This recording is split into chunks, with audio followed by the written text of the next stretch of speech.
LiberalViewer presents. So, welcome to LiberalViewer Sunday Live Clip Roundup. Thanks for joining me. I picked out 33 of the weekend's best clips for what should be a really interesting show for you all tonight. As usual, my clips come mostly from the Sunday morning news analysis shows from the big five corporate outlets of ABC, NBC, CBS, CNN, and Fox News, the so-called corporate media here in the United States. And as usual, I'll also have some political comedy clips for you from HBO's Real Time with Bill Maher from last Friday night.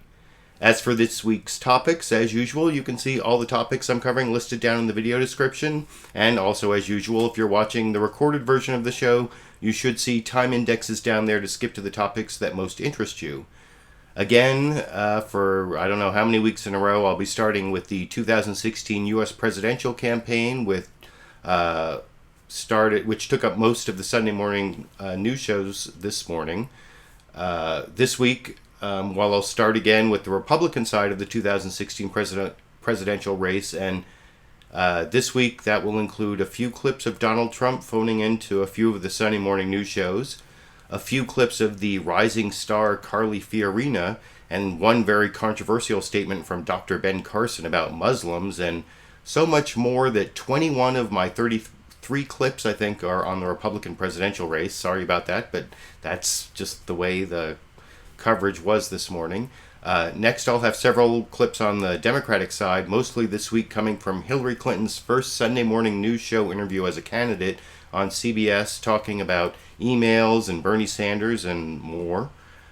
Then next, I'll have a few clips on the Pope's visit to Cuba, an upcoming U.S. visit that was covered somewhat differently by Fox News and ABC. And then finally, I'll show Bill Maher displaying some Islamophobia again in his reaction to the big social media story of the week, the 14-year-old Muslim American high school student Ahmed Mohamed arrested and suspended for bringing a clock to school. But first, as I said, I want to start with the Republican presidential race, where Bill Maher noticed in his monologue that the Republican debate this week had a clear winner over in this clip.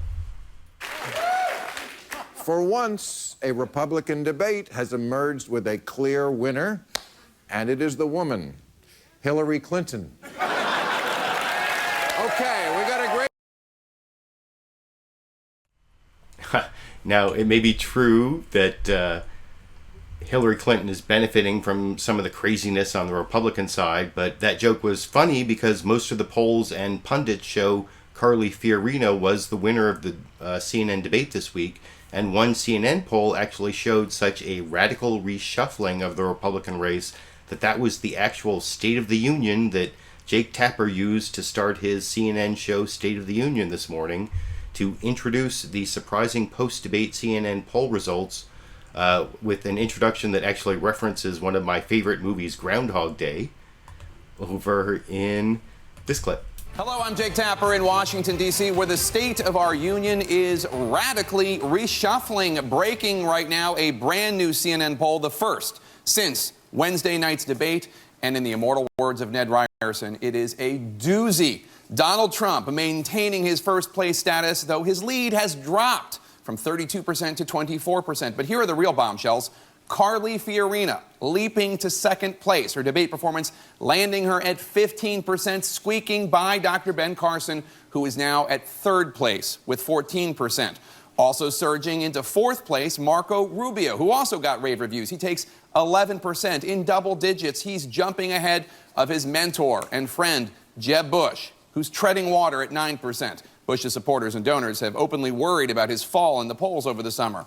But perhaps the most jaw-dropping number belongs to Wisconsin Governor Scott Walker, once the leader in Iowa, once considered one of the top contenders in this race.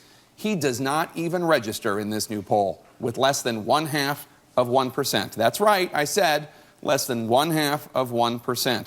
It is a remarkable shakeup. We have so much to talk about. Wow, Scott Walker at less than 1%, and in the CNN poll, Carly Fiorina is in second place. That is a doozy of a poll, as Ned Ryerson might have said in Groundhog Day, I guess. And the NBC poll on Meet the Press this morning didn't show Carly Fiorina in second place, but it did show her rising and showed her winning the CNN debate, as Chuck Todd explained over here. Republican debate, and we have the results of a brand new NBC News online survey conducted with our friends at SurveyMonkey on who won the debate and where the Republican race stands. First, on the issue of who won the debate. And guess what? For once, the pundits were right. Republican voters saw Carly Fiorina as the big winner, followed by Donald Trump. After that, everyone else is in single digits. And by the way, the names you don't see, if your candidate's not there, it's because none of them topped 1% on that question. Now, where does the overall race stand right now, according to our new survey? Trump laps the field at 29%, more than double now of Ben Carson. And here comes Carly Fiorina moving into third place into double digits at 11%, followed by Jeb Bush, Ted Cruz, and Marco Rubio. Again, if you don't see your candidate on there, it's because nobody else topped 3% after that. And when you compare this survey to the results of the most recent Real Clear Politics polling average, you can see the gains and losses. Fiorina gained the most, 8 points over and above her Real Clear average, and Ben Carson lost the most, 6. So she got her support at the expense of Carson. So with all that,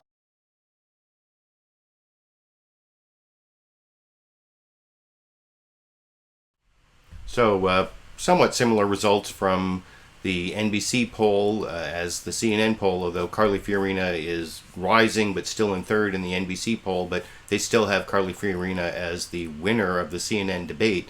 And she's such a rising star that over on Fox News Sunday, they sent their reporter John Roberts to in bed with the campaign and gave a really positive portrayal of Carly Fiorina, much more positive, I think, than she deserved. You know, she ran for Senate here in California a while back, and I remember that campaign, and I think she's not that great a candidate. And she actually, I think, comes across as kind of stern and cold, and you'll see how in this Fox News story they really try to contradict that image as best they can. And this is almost 5 minutes long, so they spend a lot of time trying to make Carly Fiorina look good over in this clip. Carly Fiorina not only moved up to the main stage in the latest Republican debate, she dominated it, establishing herself as a top-tier candidate. We'll have an exclusive interview with Fiorina in a moment. But first, Fox News senior national correspondent John Roberts got special behind-the-scenes access to the Fiorina campaign the last few days as she was taking her victory lap. In what amounts to the political blink of an eye, Carly Fiorina has become the new darling of the Republican Party. Thank you, I will. So what's different since the first debate or before the first debate? In terms of the number of people who are coming out? Well, the difference in the number of people is huge. I'm less of a curiosity and more of a, oh, you know, that's the woman who's running for president. In the Carlos town center of Mackinac Island, Michigan, Fiorina was mobbed. Fans who watched her debate performance at the Reagan Library angling for the chance to say they saw her, they spoke to her, they touched her. When you walked off that debate stage at the Reagan Library, what was going through your mind? Well, at a very practical level, what was going through my mind is I want to get off this stage now. I want to get out of these shoes, and I don't want to answer a single question until tomorrow morning. Her rise among the 2016 candidates would appear meteoric, but the road to get here was long and difficult. In 2010, she badly lost a bid for the U.S. Senate in California, spending much of the campaign battling breast cancer. On the way to the big Heritage Action event in Greenville, South Carolina Friday, she told me that fight gave her the courage to shoot for the highest office in the land. When you face a life-threatening or a tragic situation, you lose a lot of fear. And so the things that might have caused you to be afraid about something, I'm not afraid. I'm really not afraid. Is anything scary? Not really. How do you feel when you come in here when you're about to give the speech? Palpitations? Well, not palpitations, but I feel focused. I feel excited. Before the event, I had dinner with Fiorina and her traveling staff, including campaign manager Frank Sadler, whom Fiorina whimsically describes as a Winnie the Pooh character. Frank always looks like he's worried about something, which is good. I call him Eeyore. He's Eeyore. Is he? He's Eeyore. You know, Eeyore's always worried. Often misinterpreted as stern, even cold in public, Fiorina smiles plenty, even laughs. But with some new polls showing her leading the pack, Eeyore and the rest of the team may have a whole new set of worries to contend with. A lot of people are going to be saying some unkind things. Yep, won't be the first time. I led Hewlett-Packard during a very difficult time, and many people said unkind things. I battled cancer. I buried a child. When you go through things like that, you really have perspective. It was the death of Fiorina's stepdaughter that provided one of the most poignant moments of last week's debate. Lori Fiorina died in 2009 after years of drug and alcohol addiction. And as she told me about a poem Lori wrote to her, Fiorina showed a side of her persona the public has likely never seen before. It says, basically,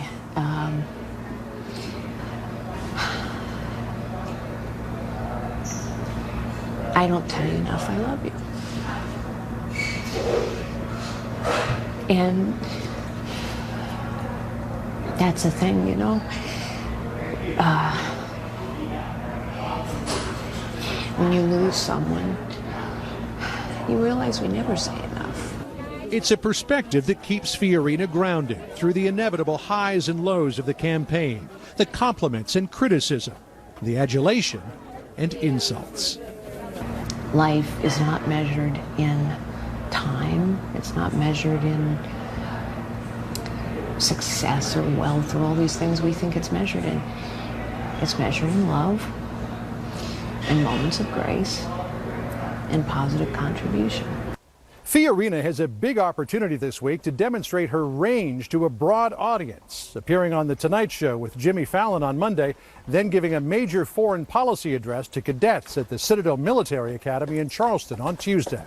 Chris? So, like I said, that was a pretty long report from Fox News Sunday and their reporter John Roberts about Carly Fiorina, but I wanted to show you the whole thing because I think you need to see the whole thing in total to judge it in terms of being a very positive spin on Carly Fiorina. I mean, I can see why she wanted the Fox News reporter to be embedded with her to give that nearly 5-minute profile, because if her campaign had done the profile themselves, I don't think it could have been much more positive. And I'm going to show another fairly positive spin that Fox News put on a controversy that Carly Fiorina got herself in at the debate. This is where she mischaracterized what's on those tapes that attacked Planned Parenthood, and the tapes themselves are pretty edited, and she even came up with something that isn't on the tapes, or not from Planned Parenthood anyway, and you can see Chris Wallace asks her about it, but then lets her get away with contradicting the fact checkers and just daring them to watch the tapes over in this clip. Is happening. I think it's fair to say your biggest moment of the debate was when you called for the defunding of Planned Parenthood. Here that is. I dare Hillary Clinton, Barack Obama to watch these tapes. Watch a fully formed fetus on the table, its heart beating, its legs kicking, while someone says we have to keep it alive to harvest its brain. This is about the character of our nation. And if we will not stand up and force President Obama to veto this bill, shame on us. First of all, do you acknowledge what every fact checker has found, that as horrific as that scene is, it was only described on the video by someone who claimed to have seen it? There is no actual footage of the incident that you just mentioned. No, I don't accept that at all. I've seen the footage, and I find it amazing, actually, that all these supposed fact checkers in the mainstream media claim this doesn't exist. They're trying to attack the authenticity of the videotape. I haven't found a lot of people in the mainstream media who've ever watched these things. I mean, they will claim somebody watched it for them. I will continue to dare anyone who wants to continue to fund Planned Parenthood watch the videotapes. And anyone who wants to challenge me first is going to have to prove to me that they watched it. You wanted to... That's kind of weird. I don't know. How do you prove that you watched the videotapes? Do you have to have some sort of proctor sign some certification that you watch the videotapes? And I don't know why. I mean, I do know why Chris Wallace let her get away with that answer, that leaves the facts up in the air. But I want to show how Chuck Todd over on NBC's Meet the Press did their fact checking, which seemed, I mean, there is something on the tape that's sort of like what she said, but it's a description with like this stock footage that has nothing to do with Planned Parenthood. Whatever, I'll talk about it a little more if you see Chuck Todd on NBC's Meet the Press explain it over here. As the winner of Wednesday's Republican debate by Republican voters. But one moment of hers that has gained extra attention is her claim about those undercover Planned Parenthood tapes. Here's what she said. Watch a fully formed fetus on the table, its heart beating, its legs kicking, while someone says we have to keep it alive to harvest its brain. Awfully graphic there. Fiorina was presumably talking about highly edited tapes made by an anti-abortion rights group. And now Fiorina's super PAC has doubled down on it, putting out an online video that appears to show what Fiorina described. We're not going to show this on camera right now. But Planned Parenthood says of Fiorina's claim, this is completely and totally untrue. Every part of what she said is flat out false. Now, Planned Parenthood also says that the fetus that was shown in the video was from stock footage edited into the tapes themselves by the anti-abortion rights group and is not related to a Planned Parenthood health center. A nonpartisan fact-checking service called PolitiFact said that the anti-abortion rights group took an interview with a woman identified as a former tissue procurement technician talking about what she saw and edited the fetus video onto that interview. And PolitiFact rated Fiorina's statement as mostly false. Highly charged issue. Abortion always is huge.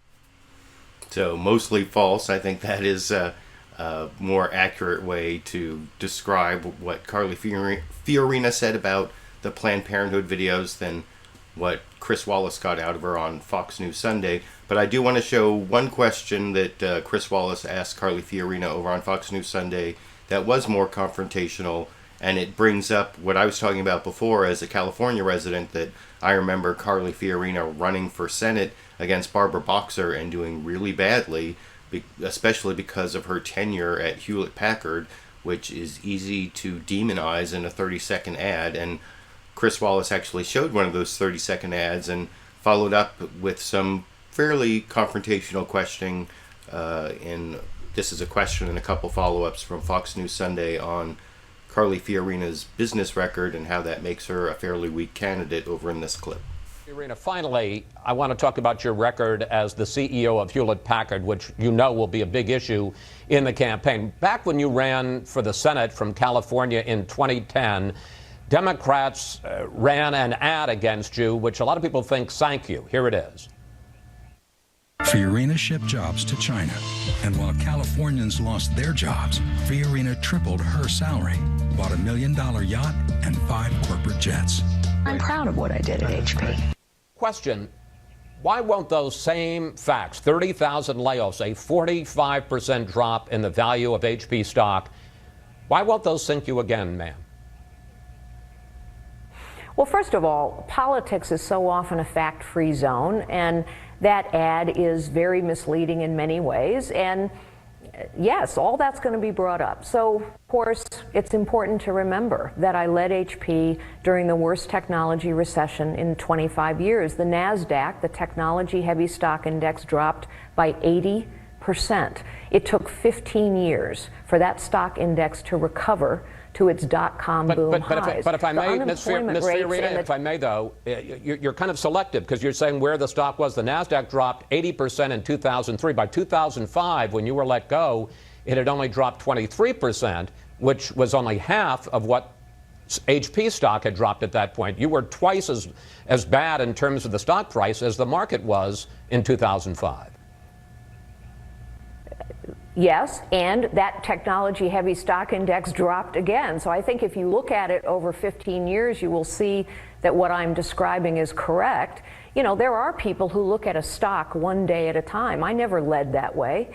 The job of a chief executive is to build sustainable shareholder value over time. That is what we did. The hardest thing for a chief executive to do is to tell someone that they don't have a job anymore. And that's why we provided the richest severance packages in the industry. It's why we provided employees with counseling so that they could go on and find another job. But when you have a big, bloated bureaucracy that costs too much, that is becoming inept, and by the way, that's what we have in Washington, D.C., then there are some jobs that have to go away. And I will say, as President of the United States, 256,000 baby boomers are going to retire out of the federal government in the next 4 or 5 years. I will not replace a single one. Finally. So, like I said, I thought that was pretty good questioning from Chris Wallace on Fox News Sunday, and I didn't think that Carly Fiorina's answers cleared up the problems she had when she was a candidate here in California. Her business record is, you remember what they did to Mitt Romney when he ran in 2012. I think that she is even weaker than Mitt Romney as a CEO and as someone who cut jobs and had a poor business record. And the next clip I'm going to show is actually one of Donald Trump's phone-in interviews. This is over on ABC's This Week with George Stephanopoulos, where George Stephanopoulos asked Donald Trump if he thought that he had underestimated Carly Fiorina, and he didn't even really answer the question. Instead, he spent about a minute trashing Carly Fiorina's business record in a fairly effective way, as I'll discuss after you watch that clip here. Exactly what you're going to do, but I want to move on to some more politics. Carly Fiorina surging in this CNN poll, up to 15%. You had some exchanges with her the other night. Did you underestimate her? No, look, she did a terrible job at Hewlett-Packard. She did a terrible job at Lucent. I mean, those companies are just a disaster, and she destroyed Hewlett-Packard. It's still, the other day on the front page of the Wall Street Journal, 25,000 additional people were let go, and that was because of the remnants of what she did. The Compaq computer deal was one of the worst deals made in business history, and she destroyed the company that she was at before then. I mean, she's been terrible. And, she's got a good pitter-patter, but if you listen to her for more than 5 minutes straight, you get a headache. So I am not concerned with Carly. I hope she does well. I'd like to see her do well. I think she's a nice woman, although I don't know her.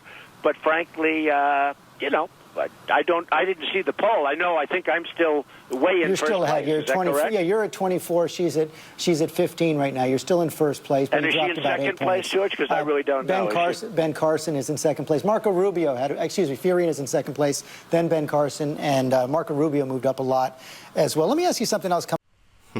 It's I don't know. Do you think that Donald Trump doesn't know all the latest polls exactly when they come out? Somehow, I think he's kind of feigning ignorance, and George Stephanopoulos seemed to have a little bit of ignorance there as to the CNN poll and the NBC poll. The CNN poll, you remember, has Carly Fiorina in second. The NBC poll has Carly Fiorina in third, but rising in both polls. And that's pretty much all the coverage of the rising star Carly Fiorina I want to show.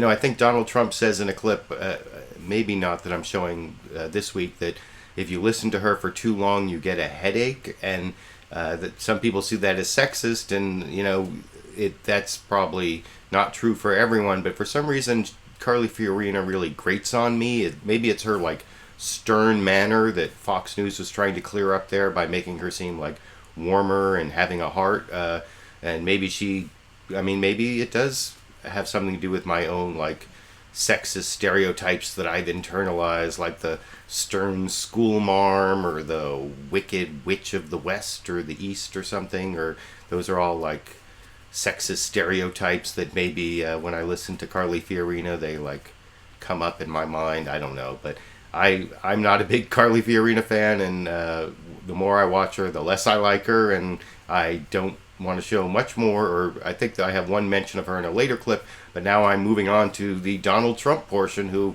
I'm not a big fan of either, and I wish I didn't have as many clips of Donald Trump, but I've shown one and I have 2 more to go, although this next clip is actually a news summary report from ABC's This Week with George Stephanopoulos. They had their reporter, their White House reporter, Jonathan Karl. I think that's White House reporter is his title, but I could be wrong, and he basically covered the week in Trump, saying Trump is still king, because, he's still in first place, but he had some problems, including this problem with a questioner at one of his rallies making some anti-Muslim statements that's mostly covered, I think, over in the ABC report over here.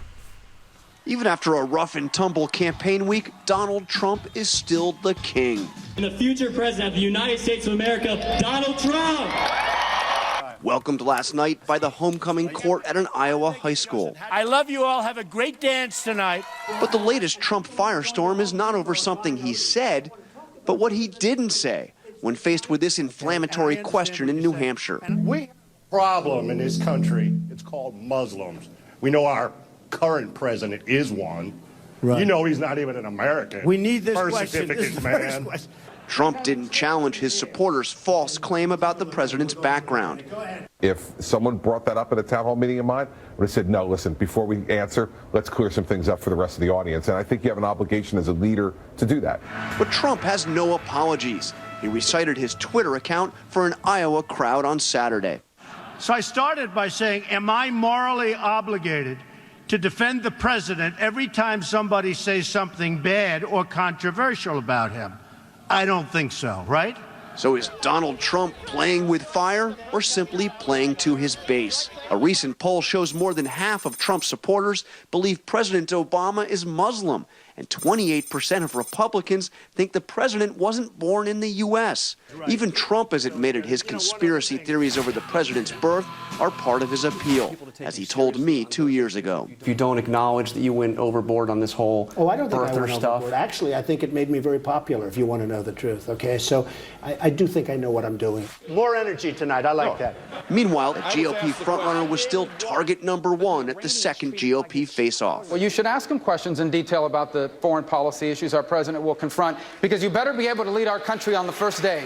Trump continues to draw crowds, another record TV audience for the last debate. But can he continue to take the heat? For This Week, Jonathan Karl, ABC News, Washington. So that was kind of the serious coverage from ABC's This Week with George Stephanopoulos. And there are some problems for Donald Trump this week. You know, for the first time, he's dropped in some polls. Maybe he's hit his ceiling. He had at some point gotten close to 40%, I think, in some poll, and 35, 32, and now he's down in the 20s again. And I don't know if it's because of this Muslim question that he took at the rally, but I want to show a clip that isn't quite so serious. This is from Bill Maher on HBO's Real Time last Friday, where during his monologue, Bill Maher talked about how the bloom or the blush is off the Trump rose a little bit, and talked a little bit about the ignorance and bigotry of the Trump supporters in this clip. Well, I think that is what the good news is, that the blush may be off the Trump rose finally. He's having a bit of a bad week. Did you see what happened yesterday? Trump was taking questions at his Klan rally in New Hampshire. And he learned a very important lesson. Never give the microphone to a man who thinks Donald Trump should be president. Because this guy got up there and he said to Donald Trump, hey, Obama's a Muslim, birth certificate man. He's not even American, we know that, and the Muslims have training camps here ready to kill us. What are you going to do about it? You know, there's been a pet conspiracy theory among the teabaggers for a long time that Obama is setting up re-education camps. I'd like to say tonight, I think he should. Really. I don't know if re-education camps would really solve the problem that is Donald Trump's candidacy, and the success of his candidacy is a symptom of a problem of ignorance and bigotry, I guess. But I don't think re-education camps. That's I guess a joke from Bill Maher, but he actually had a more serious discussion with a journalist who was a victim of Donald Trump that I talked about a few weeks back. Univision's Jorge Ramos was a guest over on HBO's Real Time with Bill Maher, and he talked about how he takes Donald Trump really seriously and thinks he's dangerous, and he discussed why. And at the end of this, you'll see a little bit of, I don't know, non-political correctness to bigotry adjacent language from Bill Maher, where he doesn't seem to understand why calling undocumented immigrants illegals is a problem, which I will discuss after you watch that clip here.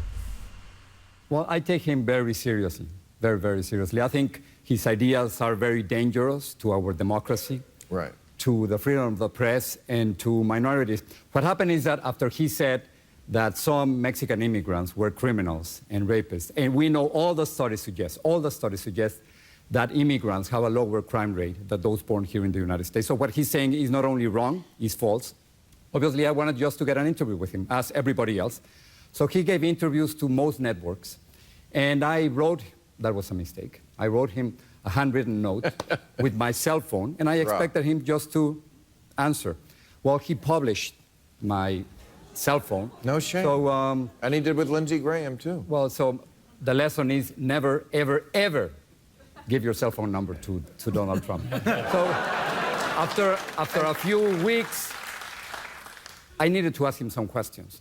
How is he going to deport 11 million? How is he going to build a 1,900-mile wall between Mexico and the United States? And why is he going to deny citizenship to children born here who are U.S. citizens just as he is? So we saw that he was going to give a press conference in Dubuque, Iowa. Not a lot of people go to Dubuque, Iowa. And then I went 2 hours before, I sat down, and then I waited. And then, on the record, I waited for my turn. 2 reporters asked questions. Then I said, I have a question on immigration. Nobody said anything. He didn't object. And then when I started expressing the premise of my question, which is that his immigration proposal is full of empty promises, he didn't like the question.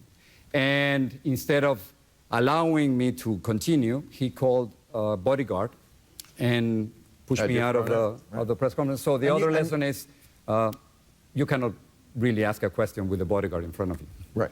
And you also pointed out that most illegals come here by plane. And we don't call them illegals. There's... sorry. No. Transgender. Well, no human being is illegal.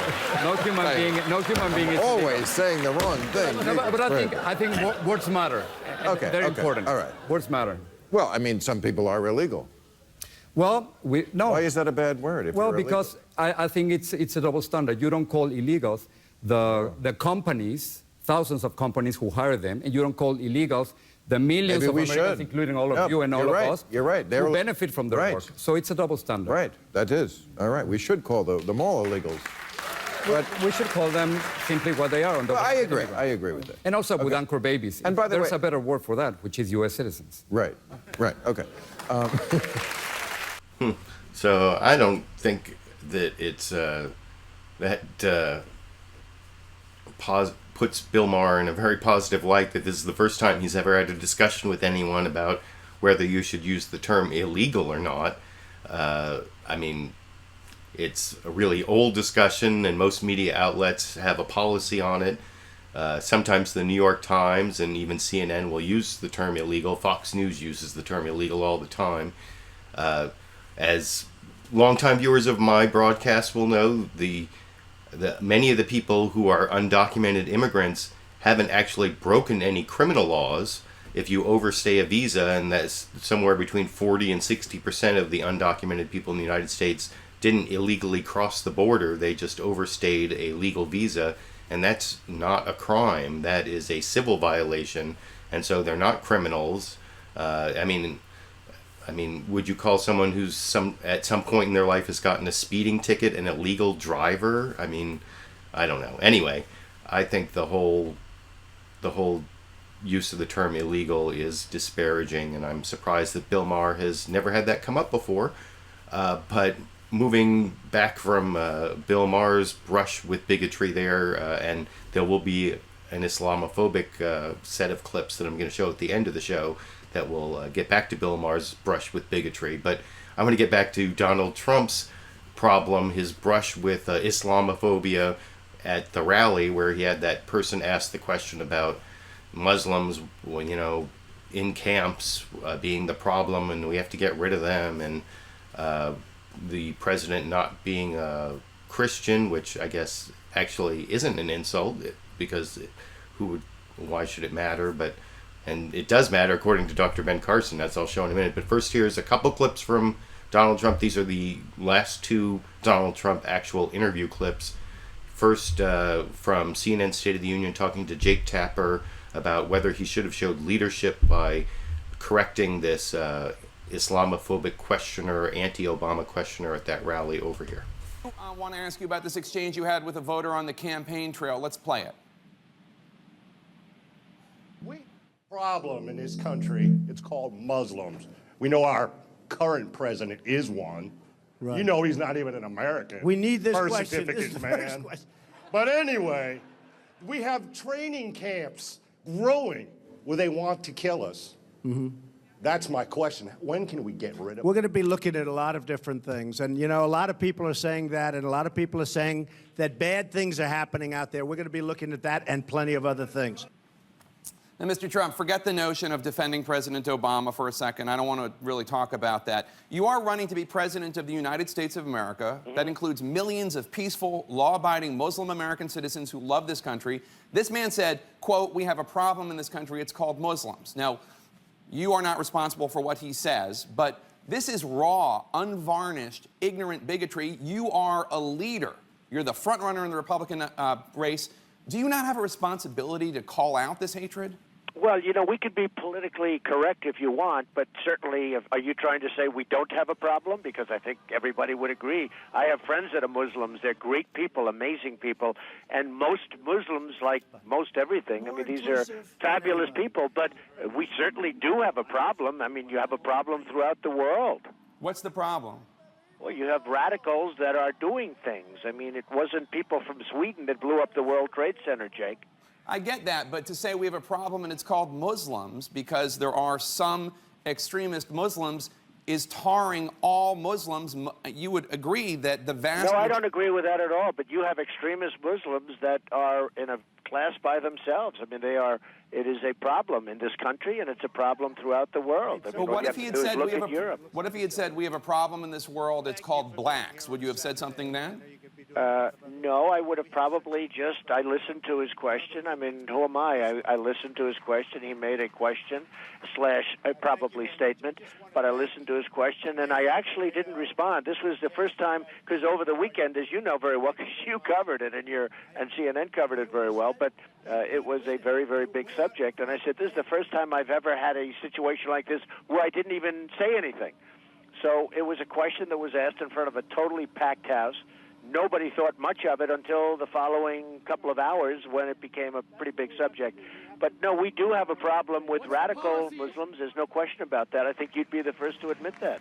I don't think it's the same thing as saying we have a problem with Muslims, but I don't think we're going to get very far. Well, you know, look, I could say this. The Muslims, and as I've already said, I have tremendous people that I know that are Muslims. They're wonderful people. They're fabulous people. They live in this country, by the way, in most cases. And they're tremendous. But you do have a problem with radical Muslims. There's no question about it. All right. I want to move on. Take a listen to this new... So I guess that answers the question. According to Donald Trump, the Muslims love me. The blacks love me. I don't know. Not a very good Donald Trump impression. I apologize for that. But I am going to show one more actual answer from Donald Trump where you don't have to rely on my impression. And this is one of several questions that Chuck Todd asked on NBC's Meet the Press, first to Donald Trump, but also to John Kasich and Dr. Ben Carson about the role of faith in the presidential race and whether it's okay for Muslims to be president. First, here's how he queried Donald Trump on that issue over in this clip. Can you imagine supporting or being comfortable if a Muslim ever became president of the United States? I can say that, you know, it's something that at some point could happen. We'll see. I mean, you know, it's something that could happen. Would I be comfortable? I don't know if we have to address it right now, but I think it is certainly something that could happen. You said you'd had no problem putting a Muslim in your cabinet. Some people have said it already happened, frankly, but of course you wouldn't agree with that. Actually, let's get to that. Why won't you concede that the president is a Christian and that the president was born in the United States? Because I don't talk about people's faith. Now, in all fairness, he said he was a Christian, and he said he is a Christian. He attended the Church of Reverend Wright, and so, you know, I'm willing to take him at his word for that. I have no problem with that. Well, why not take the birth certificate at its word? Well, I just don't want to discuss it. I mean, frankly, you know, when you get into these subjects, I want to talk about jobs. I want to talk about the military. I want to talk about the vets and, frankly, how badly they're treated. They're treated like third-class citizens. We're treating the illegal immigrants better than we treat our vets. And those are the things that I want to talk about. The other is a long, complex subject that I just don't like talking about, and I won't talk about it. Don't you think you would have people more open to your message on jobs and the economy and things like that if you sort of put that other thing to rest? No, Chuck, I think we have, two things that are totally different. I just don't discuss it. And really, it hasn't been brought up for a long time. I mean, you're bringing it up this morning. But right. I'm into the world of jobs. I'm into the world of military and vets. And frankly, I discuss Obamacare because Obamacare, you see what's happening with the premiums. Right. They're going through the roof. A lot of problems with Obamacare. Two quick questions. So there you have it. Even though Donald Trump spent all that time, effort, and money hiring investigators, being a big birther, and claiming that President Obama may not have been born in the United States, and he said that he might be a Muslim at some time, in different interviews, but there he doesn't want to talk about it anymore. Now he just wants to talk about jobs, and mercifully that is my last Donald Trump interview clip for today. But the next clip is actually more radical than anything Donald Trump said. This is, as I promised in the introduction to the show, the Dr. Ben Carson clip talking about whether a Muslim should be allowed to be president in the United States. Now, keep in mind that as someone else, I can't remember, I don't think I have the clip, but one of the candidates said in the clip I'm not showing, well, I don't know, I'll wait and see if I show it. There is a requirement in the Constitution, no religious test for office. That is what the Constitution actually says, no religious test for office. I think it might be Article 6, I'd have to look it up. But here's what Dr. Ben Carson says about the Muslim religion, Islam, and whether it fits with the Constitution and being president in this clip. Wrap this up by finally dealing with what's been going on, Donald Trump, and I deal with a questioner that claimed that the president was Muslim. Let me ask you the question this way. Should a president's faith matter? Should your faith matter to voters? Well, I guess it depends on what that faith is. If it's inconsistent with the values and principles of America, then of course it should matter. But if it fits within the realm of America and consistent with the Constitution, no problem.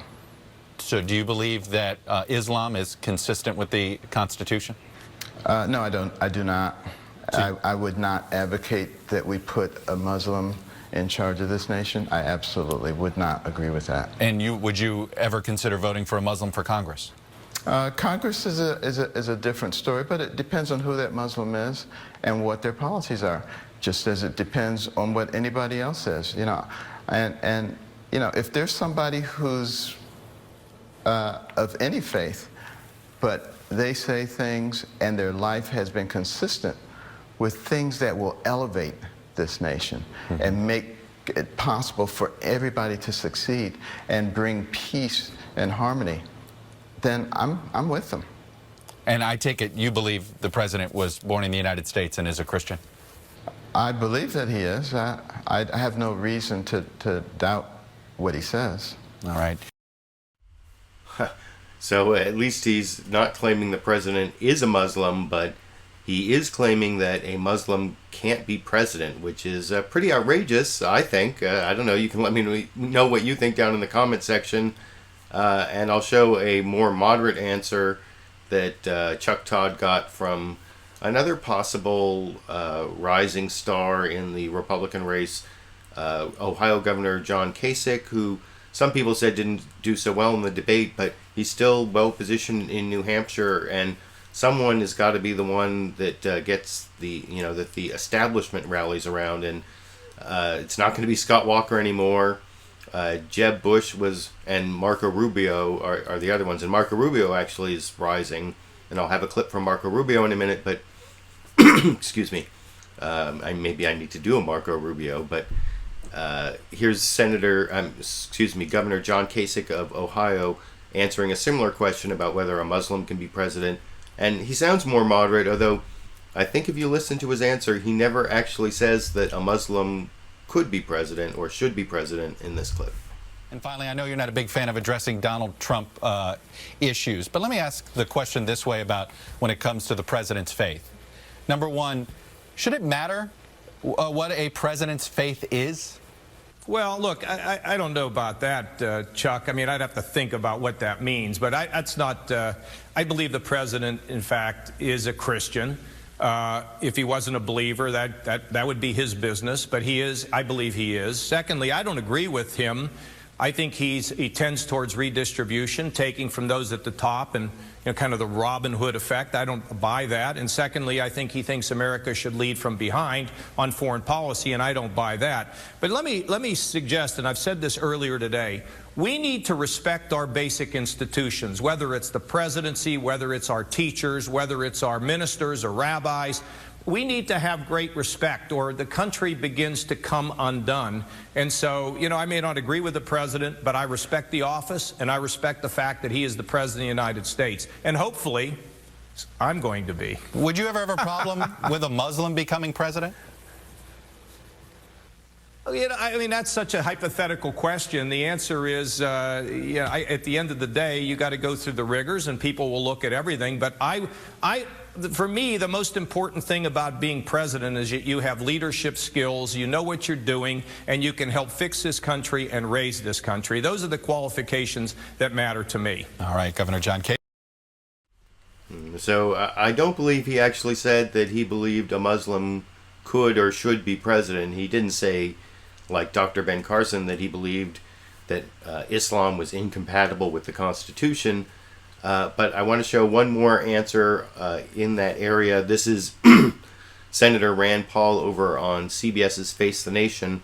First, he's actually talking about the refugee crisis in Europe that you'll notice was not covered on any of the Sunday morning shows. At least there were no news reports. There were some questions to some of the candidates about the situation in Syria and what to do about the refugees. And I didn't really show much of those clips. I didn't show Hillary Clinton saying that we should take more of the refugees, but I want to show Senator Rand Paul talking about first the danger from taking the refugees, and then that sort of morphs into a question from John Dickerson on CBS's Face the Nation about the fear of Muslims that came up in that rally, and you can see how Senator Rand Paul responds to that in this clip.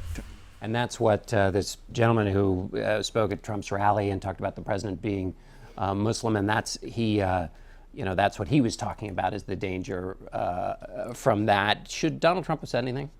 Well, I don't think we shouldn't question the president's faith, and I think that's kind of crazy. And if someone does, we should, I think, rebuke that. But getting back to sort of this mass migration, there was an article about some of the people coming in, and they listed a 19-year-old boy from Afghanistan, and his only paperwork was a Hungarian political asylum. He had no other paperwork, no passport. So I think it would be foolish to say there's no danger, from mass migration. And so we need to be very wary of that. And I think people who visit our country on student visas, I'm not for ending it, but I am for really understanding who's coming to visit our country before they come. This issue has led to Ben Carson said on Meet the Press that he would not feel comfortable if a Muslim was president. What do you make of that? Well, I think it's not so much what religion you are, it's what you stand for. But I don't think that we're really anywhere near probably that happening, because they're a small minority in our population.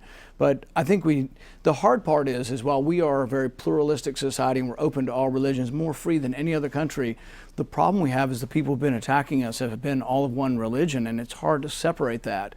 And so I understand people saying, oh my goodness, Would you have a problem? Would you have a problem with the Muslim president, though? I try to see that as a separate thing, someone's religion, but I just think that it's hard for us. We were attacked by people who were all Muslim.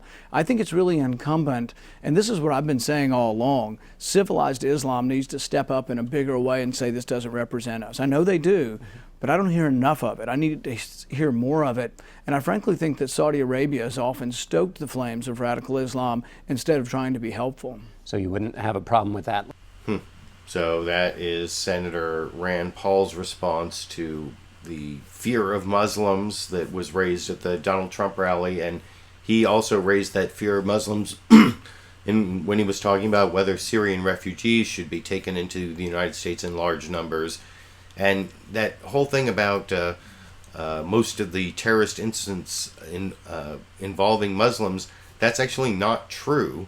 I put a link down in the video description to my video from May 2014, Our Most Terrorist Muslim, where I actually debunk that claim from Bill Maher on one of his shows, and I'm going to show Bill Maher make that claim again when it comes to Ahmed Mohamed, the 14-year-old clock maker who was suspended and arrested for bringing his digital clock to school. But that's at the end of the show. I haven't quite gotten to that. I'm still on the fear of Muslims displayed when people claim that President Obama is a Muslim or isn't an American. And you can see Senator Marco Rubio on This Week with George Stephanopoulos talking to George Stephanopoulos both about how he doesn't like answering that question because it's old and it doesn't have anything to do with jobs, kind of like you heard Donald Trump say, but then he actually answers the question over in this clip.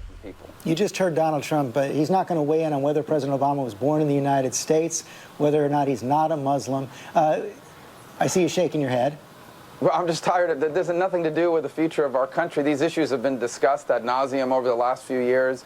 It's a big waste of time. Barack Obama will not be president in a year and a half. It's time to start talking about the future of America and the people that are at home. And every time we spend, I mean, I'm more than happy to answer your question, but every time that we discuss these sorts of things, we're not talking about the family who's out there trying to make it. They don't know they're going to make it to Friday before a check bounces because they don't have enough money in the checking account. I mean, those are the issues I hope we'd focus on, but I'm sorry, go ahead. No, so I take it from your question, do you accept that President Obama was born in the United States and is not a Muslim? This is, of course, he's born in the United States, he's a Christian, he's the President of the United States for the next year and a half, and we're going to move on. This country's going to turn the page, and this election needs to be about what comes next. And what kind of country will we be in the 21st century? So, I don't know. I guess that's a better answer than Donald Trump's answer, but it's hard to believe that in 2015, the question of whether President Barack Obama is a Muslim and not that there's anything wrong with that, as they used to say or as they said in that famous Seinfeld episode, or whether he was actually an American born in the United States, those are both issues. Even though, of course, Ted Cruz is on the Republican side, who was born in Canada. No one ever brings that up. But anyway, it's pretty silly, and I'm done with that topic. But I do have one small throwback to Carly Fiorina, just as a reference that was made in a question from Jake Tapper to New Jersey Governor Chris Christie, who I think had some good moments in the debate, even though he's still down in those lower digits, not really a front runner. And I suppose he is kind of a dark horse to be the establishment candidate. But here he is responding to Jake Tapper's question about whether he has some problem with Carly Fiorina based on what he said at the debate earlier this week on CNN in this clip. Now, Governor Chris Christie may have been stage left, but he has also found himself in the center of the debate throughout that night.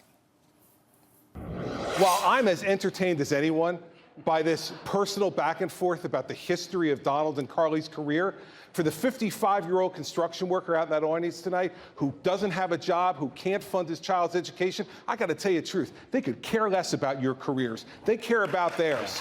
Let's start talking about that on this stage and stop playing the games. Joining me now from New York City, Governor Chris Christie. Governor, thanks so much for joining us. 3 people seem to get the most positive reviews from pundits coming out of the debate. Yourself, Senator Marco Rubio, Carly Fiorina. But you, to put it nicely, you didn't seem too impressed by Ms. Fiorina. Take a listen. In this election. Carly, listen. You can interrupt everybody else on the stage. You got to interrupt me, okay? You also made a big point of interjecting when Fiorina and Trump were going at each other about who had the worst record as a CEO. She's now in second place. Why do you think you're a better candidate than her? Oh, listen, Jake, you look at what I've been able to do over the course of the 6 years now nearly. I've been governor of New Jersey. And what we've done is stood up for the people in New Jersey who needed to be stood up for. You know, taxes had been increased monumentally in the time before I became governor. We've now vetoed more tax increases than any governor in American history, according to Americans for Tax Reform. We've done the work that needs to be done to create jobs in New Jersey, to be able to give people opportunity and make them understand the law is going to be enforced. and things are going to be better in our state and across our country if we do that. And so, I just think that what I've done and the vision I've laid out, which is much more specific than anybody else in this race on entitlement reform and education reform, are the things that people are going to want to hear over the course of time. The question I asked Carly Fiorina that prompted that whole exchange was, why should voters seeking somebody with private sector experience who want the creation of American jobs, why should they like you over Donald Trump? You seem to take issue with her answer. What I took issue with is that, these folks, Donald and Carly, in that interchange, and there were a lot of others that night, they're spending all their time talking about themselves and none of the time talking about the people who really matter. If you're a middle-class American sitting on their couch watching that debate and hearing, billionaire Donald Trump and multimillionaire Carly Fiorina argue about who made more money or who lost less money, that doesn't do anything for their lives. And what I wanted to do was bring the debate back to what it should be back to, which is, how are we going to help to create opportunity and jobs for those folks and their children? How are we going to help them pay off their student debt? How are we going to try to make their lives better? That was my point. It wasn't about a critique of their answer. It was their attitude. Their attitude was, look at me, it's all about me. It should be about the people out in the audience and about their problems and their concerns. And that's what the American people really want to hear from us on. How are we going to help them fix their problems? Capitol Hill. I don't know. It sounded to me pretty much like New Jersey Governor Chris Christie in that last clip responded to the question about Carly Fiorina and, experience with basically his stump speech talking points, which is almost being non-responsive if you ask me, but you can let me know what you think down in the comment section. And then I talked about how Fox News spent all that time trying to make Carly Fiorina look warm and more human and having a heart. Jake Tapper at the debate, one of the questions he asked all of the candidates was what their Secret Service code name should be, and got some weird answers. And the one from New Jersey Governor Chris Christie was True Heart, which Jake Tapper used seemingly to try to humanize Chris Christie a little bit. If you think he succeeded, you can let me know after you watch that over here. I asked all the candidates what they would like their Secret Service code name to be. You answered True Heart. Folks on the internet noted that True Heart is also the name of a Care Bear.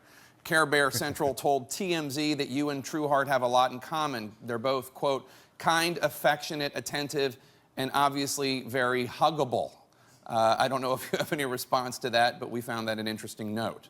Jake, if you agree I'm huggable and the American people agree I'm huggable, then I'm going to be the 45th president of the United States. I don't think there's any doubt about that.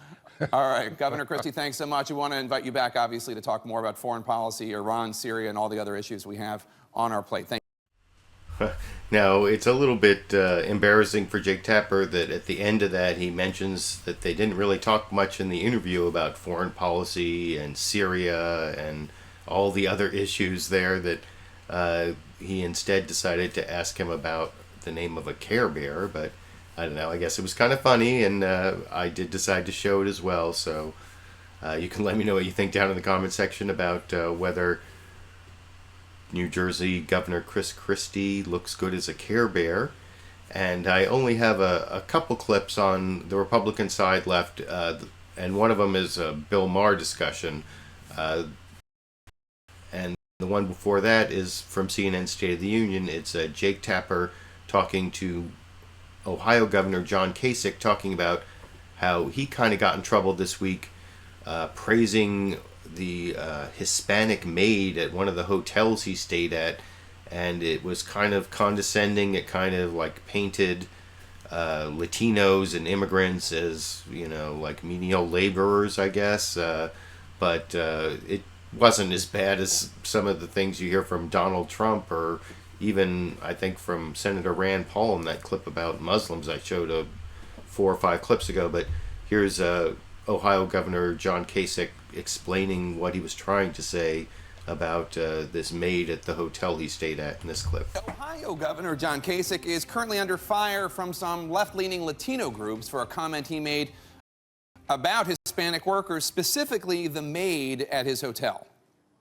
And a lot of them do jobs that they're willing to do. And that's why in the hotel you leave a little tip, when this lady wrote, in my hotel there in L.A., She wrote this note. It said, "I really want you to know that I care about your stay." That is just, is that just like the greatest thing? We can learn a lot, and she's Hispanic, and because I didn't know it at the time, but I met her in the hallway, asked her if I could get a little bit more soap. So let's bring him in. Governor John Kasich of Ohio. Governor, thanks for joining us. I want to start with those remarks. You were very obviously giving an impassioned talk about inclusiveness, which I know is important to you, but you ended up discussing tipping a Latina hotel maid for giving you extra soap. Hillary Clinton responded in Spanish on Twitter. Translated, her tweet says, "Another product of the party of Trump, John Kasich, talking about Latinos doesn't just mean talking about tips." Do you regret your remarks? Look, if I have to be clear about it, I'm just trying to say that in the course of a presidential campaign, I'm glad that I don't move so fast that I ignore people. And my views on our Hispanic friends across this country have been very positive. They are impactful in so many different ways. And as you know, my position on immigration has been one that's intended to keep families together and to give them a good place in American society. So, you know, if somebody needs me to clarify that, that's fine. But I have great respect for them. I think they are an important fabric of America. So that's the last Republican candidate clip from the Sunday morning news shows, and you can let me know whether you think John Kasich, whether his heart was in the right place, whether he was being condescending or complimentary, or whether it's a tempest in a teapot, which probably it is, I guess. But there is one more presidential candidate who wasn't on the Sunday shows, and he wasn't in the main debate, but he was in the secondary debate. It's former New York Governor George Pataki, who was in an argument with Bill Maher about basically Donald Trump's slogan, "Make America Great Again." And Bill Maher had all these statistics about how things are a lot better than when Obama came into office, which I think is a little bit misleading in that things were really bad when Obama took office, and the middle class has been kind of squeezed. The middle class didn't get as much as the rich did in the recovery, such as it's been, and the middle class has been doing really badly basically since Reagan was in office, and Obama did not stop that trend. So there really is a real basis for having for many Americans to feel that they're not doing so well, especially, I mean, it has a lot to do with global economics and, the flattening, how the world is flat, I think is what that New York Times columnist, Tom, I'm blanking on his name. I'm sure you're typing it down in the comment section while I'm blanking on it. He talked about how, after World War II, the United States had fought wars not on its own soil, and all of its competitors were basically destroyed, and it had like more than half of the industrial production and the trade in the world, or is that the right number? But that was, an unusual circumstance, and ever since the 50s, the rest of the world has been coming back and taking their more rightful place in the United States and its workers have had to compete more and more, and that's why the growth of the 50s and 60s, that's one world economic reason. There are other reasons having to do with the tax structure that made the rich get richer, and anyway, those are some of the big context reasons why Americans do have a right to feel that we need to make America great again, even if Donald Trump is not the right person to do it. So I do disagree with Bill Maher to that extent, which I'll talk about a little more after you see Bill Maher make his argument, and then have Jorge make a much less persuasive counter argument than I just made over here. Okay, so it seemed to me there was just an amazing conspiracy of delusion among the people on that stage, because they talked about the world as if it's on fire and America is in the toilet and other countries are killing it, and the only debate was whether Obama has ruined America on purpose or by accident. And Trump's slogan, "Make America Great Again," they all have a version of that, which is basically we have to restore things the way they were. Wait, let me read some statistics here. Jeb Bush, here's a great one. There's not a place in the world where we're better off today than 6.5 years ago. Okay, you know what? There are things called facts. You can actually measure shit. I know it's not... No, it's true. I know facts aren't in the Bible, but can't we use them sometimes? Let me just read the facts to these people who think we have to restore to the time before Obama. These are facts from Bush's last year to now. Unemployment, 7.2, now down to 5.1. No. You'll tire yourselves. Gas price, $3.24 down to $2.31. Percentage of the uninsured, health uninsured, 15% down to 9.2. Energy independence. We used to import 11 million barrels of oil a day. Now it's down to 4.5. Teen pregnancy, 40.2 births per thousand, 26.5 now. Iran, centrifuges, 19,000. Now they're going to have under 6,000. And then GDP growth went up from -0.3% to 3.7%. The Dow Jones, 10,365 to 16,384. So my question is, we want to restore the old numbers? No.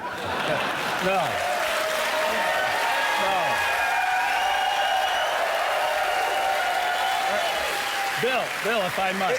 It's like Obama didn't ever exist. He's the Snapchat president. It just, all this progress just disappeared. No, if I can again try to jump in and take the other side here. If you ask the average American today, they think the best of America is behind us. This country has always been about the future. But these are facts. No, They're but wrong. let me tell you, the Americans are wrong. I'm not surprised that you think that. I do.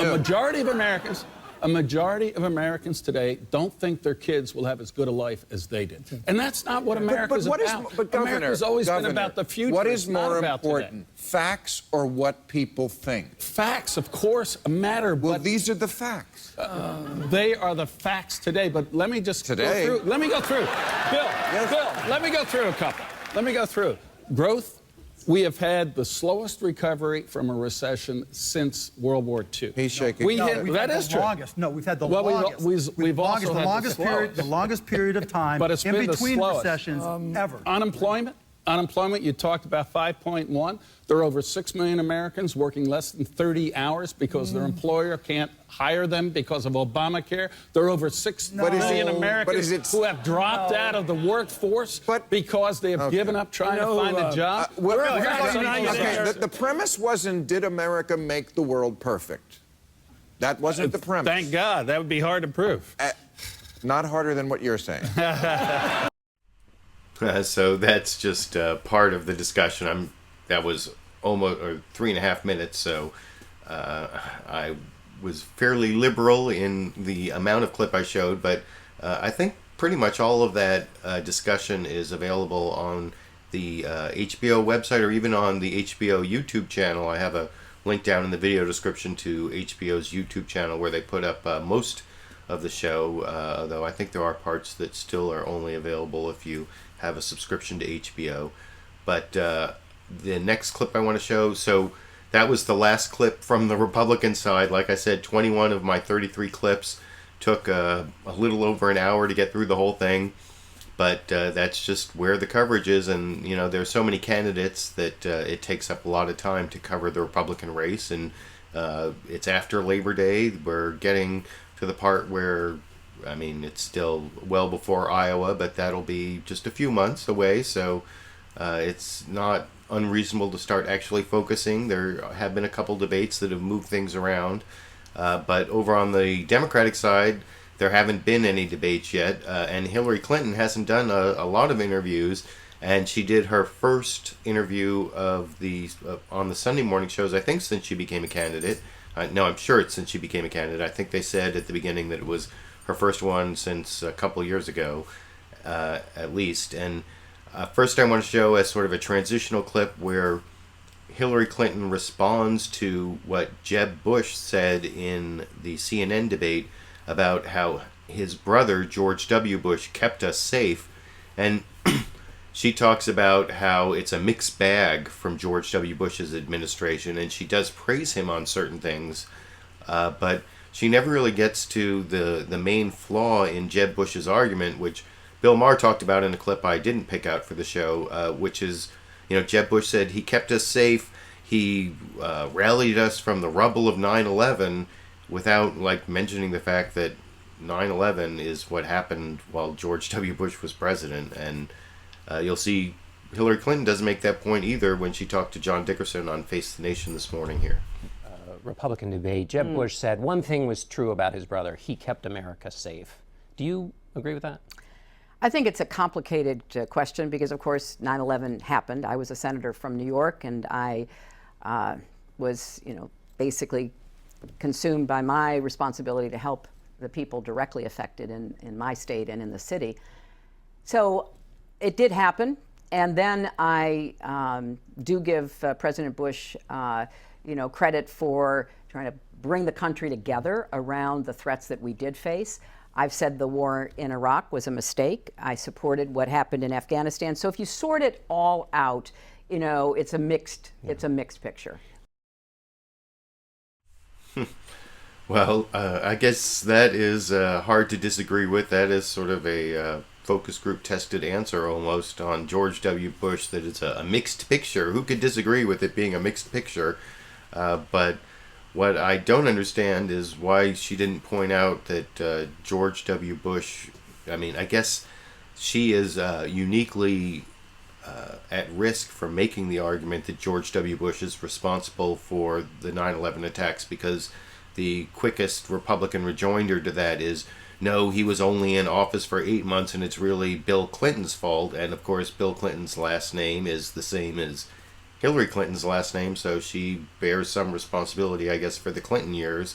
Though maybe that's why she said it, or I don't know. Maybe she just doesn't want to blame George W. Bush for 9/11 or his administration for missing some of the signs. I don't know. Maybe he doesn't deserve total blame, but as they pointed out in the clip from HBO's Real Time with Bill Maher that I'm not playing about this issue, if it had happened to the Democrats, I don't think the Republicans would have been as charitable in terms of not bringing it up and blaming the president, who was on watch when 9/11 happened.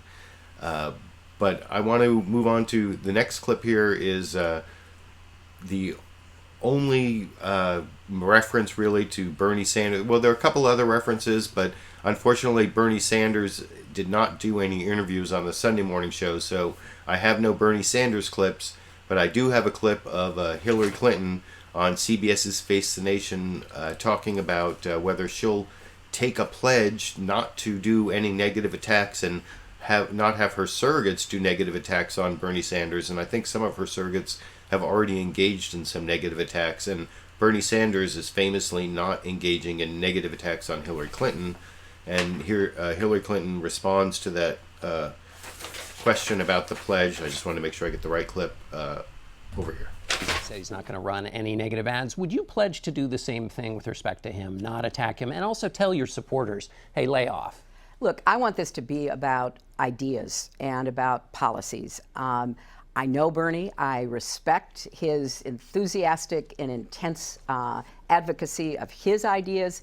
That's what I want this campaign to be about, and I hope people who support me respect that, because this is a serious election. I obviously am running because I think it's better for the country if a Democrat who has the kind of approaches and values that my husband had and Barack Obama has follows this presidency. So can I mark that down as a yes? You'll pledge not to? Well, I have no interest in doing that.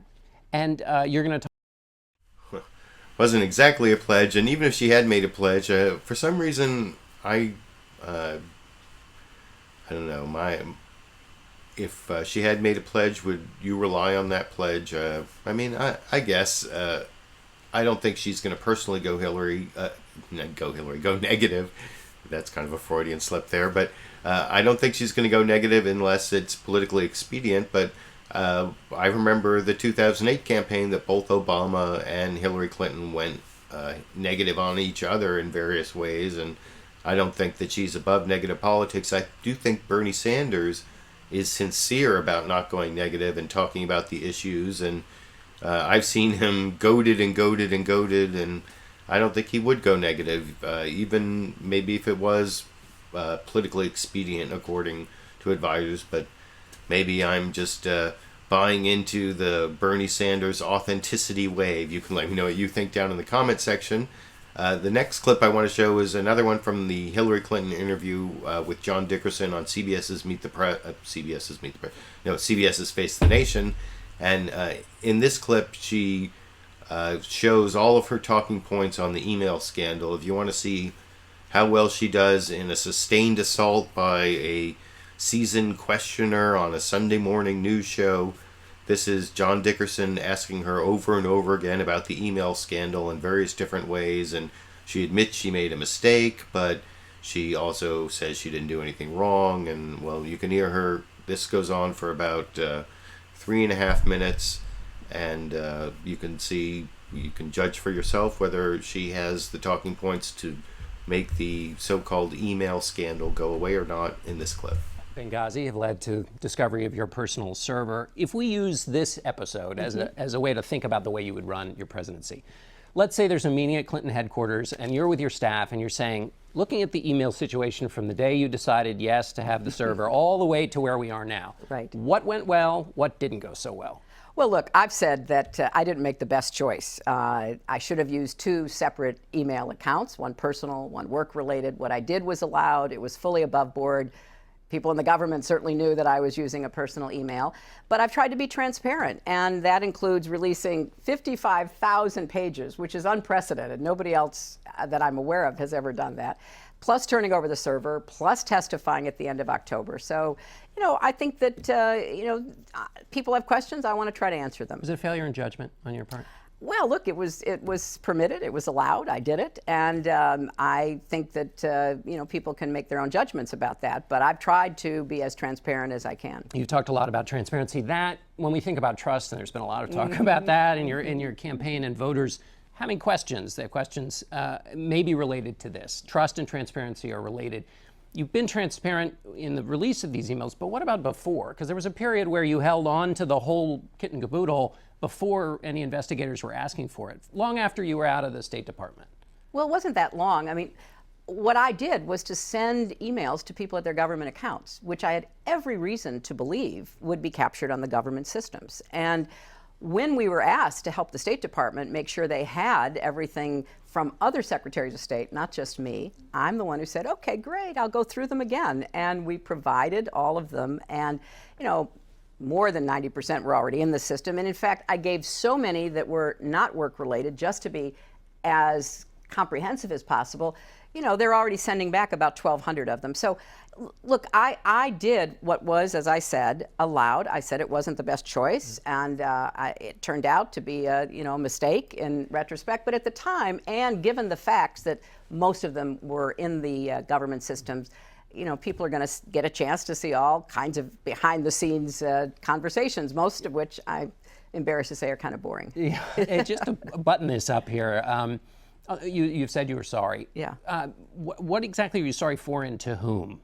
Well, I'm sorry that I made a choice that has raised all of these questions, because I don't like reading people have questions about what I did and how I did it. I'm proud of the work we did at the State Department. And I'm really proud of all the career professionals I worked with. I'm proud of the people who came in with me. And, we got sanctions on Iran, put together that international coalition. We got a new arms treaty with Russia. We did a lot of really important work. And I want that to be the focus of what people know about my tenure at the State Department. Some people who know you and have worked with you say what this email situation suggests is that there's nobody around you who can say, Secretary Clinton, this is a bad idea. Don't do this. Do you have such a person who works for you? I have too many, actually. Look, this. No, but before the fact, not after. After everybody's giving you advice. No, but John, this was done by prior government officials, including. But not at this level. Not solely a server just for you. Look, it was done by others. And let me just say that, yes, when I did it, it was allowed, it was above board, and now I'm being as transparent as possible, more than anybody else ever has been. So, like I said, that's like 3.5 minutes, and it basically, John Dickerson there exhausted all of Hillary Clinton's talking points on the email so-called scandal. I've talked about it over many weeks. I don't really want to go into all the details. The closest to a scandal it is for me, I think, is that there's a good possibility this private server and the private email address was meant to thwart Freedom of Information Act requests. I mean, that's what is some of the ways that she was found out on this. Excuse me.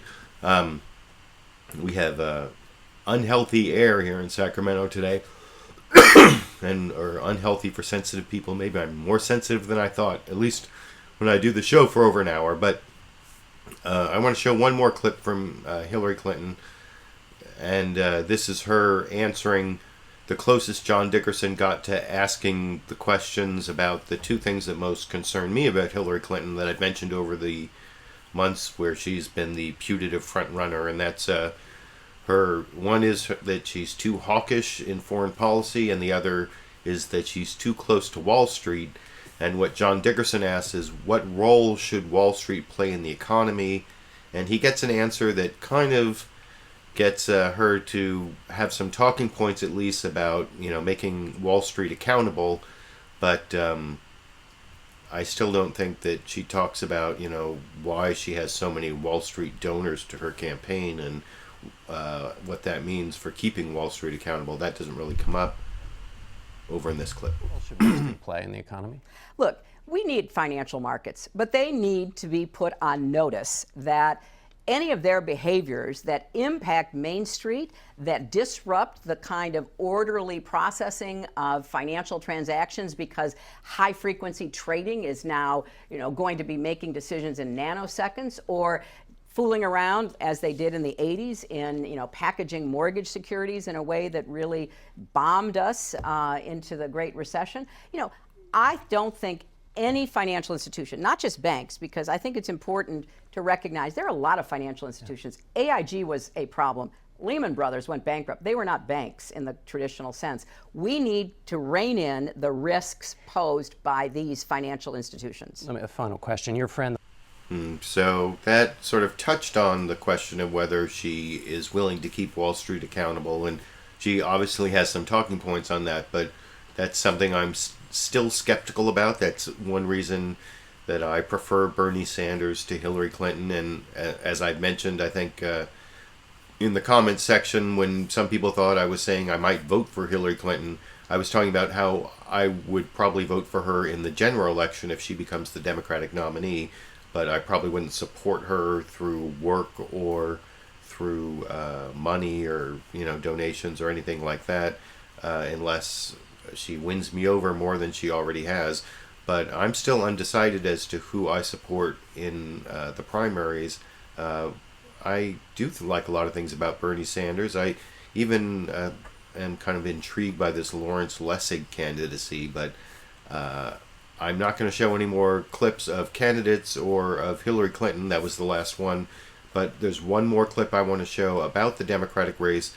The first clip I showed of Hillary Clinton, I mentioned how she might not want to blame George W. Bush for the 9/11 attack in that question about whether George W. Bush kept us safe, because it might lead to people blaming Bill Clinton's administration, since George W. Bush had only been in office for 8 months, and there are a lot of Republican talking points about how Bill Clinton missed chances to get Osama bin Laden. And anyway, here is an analysis about 3 minutes long from NBC's Meet the Press, where Chuck Todd talks about how Hillary Clinton is actually kind of like Al Gore in 2000 in having a problem having to separate herself from Bill Clinton, and in Hillary Clinton's case also from President Barack Obama.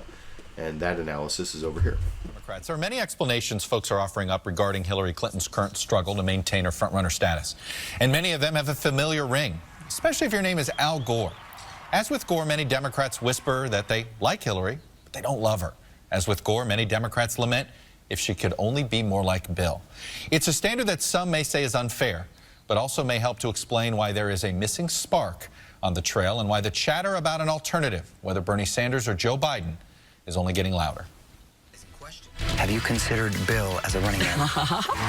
Like Al Gore back in 1999, Hillary Clinton has inherited all of the perceived Bill Clinton baggage without channeling Bill's charm to counter it. You know how much I love being interviewed. Gore had trouble with the press. Controversy over a canoe trip on a river with extra water pumped in to make it look better. She has trouble with the press. Did you wipe the server?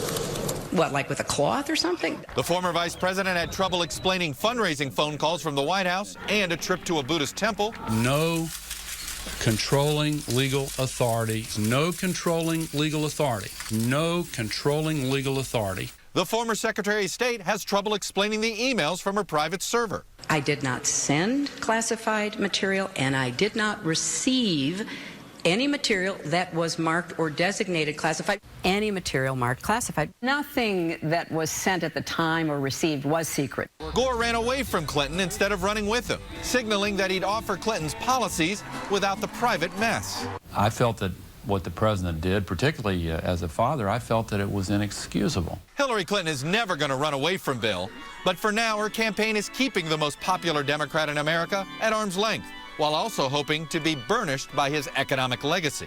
And Hillary Clinton has this additional challenge, winning a third term for her party. I am not running for my husband's third term. I'm not running for Barack Obama's third term. I'm running for my first term. It's not that different from the obstacle George H.W. Bush faced in 1988. He ran a campaign that claimed continuity was enough change while also proving he could be his own man. I want a kinder and gentler nation. That worked for Vice President Bush. But Gore could never thread the needle as effectively as he struggled with how much to hug Bill. So far, Hillary Clinton appears to be using the Bush 41 playbook, trying to prove she's the change that voters need, a kinder, gentler Obama. You know, I get accused of being kind of moderate and center. I plead guilty. I think sometimes it's important when you're in the elected arena, you try to figure out how do you bring people together to get something done. And a little news this morning about Joe Biden and the potential candidacy. I want to tell you about one myth that sources of mine want debunked, and that's this idea that Jill Biden, his wife, is not on board. In fact, that is not true. Vice President's wife is very much on board for a 2016 run, should the vice president decide to do it. With that in mind, let me bring in the panel. I don't know why there are sources who are telling Chuck Todd on NBC's Meet the Press there that Jill Biden isn't against Vice President Joe Biden running for president. I don't. What is that all about? There seem to be all these complicated back and forth feints about whether Joe Biden's going to run, and I think so far that it's pretty close to 50-50 from all the news I've seen, but it leans a little bit like into him not running because several of the pundits were talking about it. You know, it's my policy not to take clips of the pundits and you know, there are exceptions, but because I don't want to comment on other commenters on the news, it's too like much of meta commentary for me.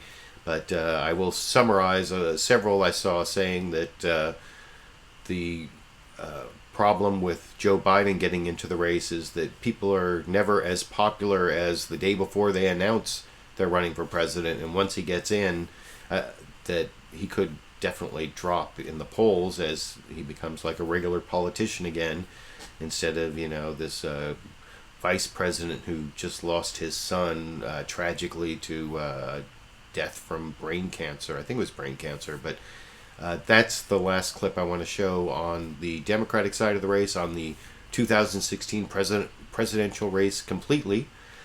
So that's the good news. It only took me a little under 90 minutes, I guess, to cover that. And next I want to move on to a few clips on the Pope's visit, currently visiting Cuba and about to come to the United States, and some of the political implications of that. First, kind of mocked by Bill Maher over on HBO's Real Time last Friday, where he talked about the Pope's stance on global warming and Donald Trump's reaction to it in this clip.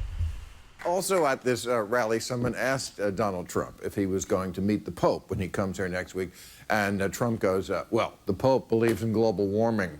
Eye roll. Yeah, that's when you know the Pope is crazy, when he believes in things you can't see, huh?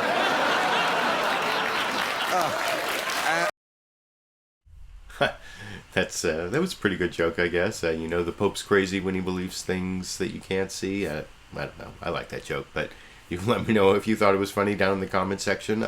You know, I have spent a lot of time disagreeing with Bill Maher on my show, it seems, and just because I tend to take clips that I disagree with more than ones I agree with, maybe just for the controversy, and I'm about to disagree with him in the last 4 clips in the show about Ahmed Mohamed, the 14-year-old Muslim American high school student who brought the clock to school and got suspended and arrested. And but, you know, sometimes Bill Maher says things that I think are funny, and I've actually seen him live several times. I even was in the studio audience for his old show, Politically Incorrect. So I would say I'm a Bill Maher fan, even though I disagree with him a significant amount of the time. But now I want to show some serious news coverage of the Pope.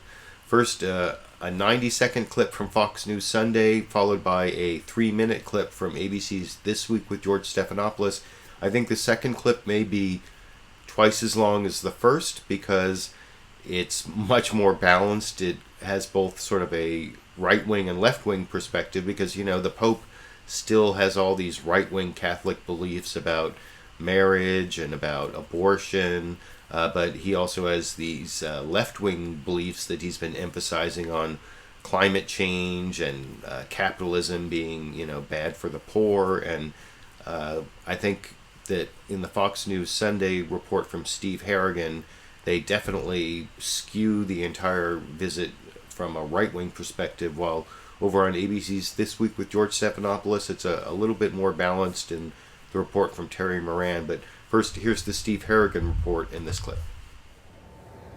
Chris, a sweltering morning here in Havana, but that has not slowed down the faithful or the curious who have streamed into Revolution Square by the tens of thousands in the early morning hours, pre-dawn, some arriving at 3 a.m., people hoping to get a look at this first Latin American Pope and hear this open-air Mass, which is underway now. The theme of the Pope's visit to Cuba is mercy. Mercy for the Cuban people and their struggles to survive, some on $20 or $25 a month, and mercy for the church here as well, which has seen much of its property confiscated after the Cuban Revolution 50 years ago. Relations between the church and the government have gotten much closer in recent years, especially after 3 papal visits. As far as the Cuban leader goes, Raul Castro, he was there at the airport to meet Pope Francis.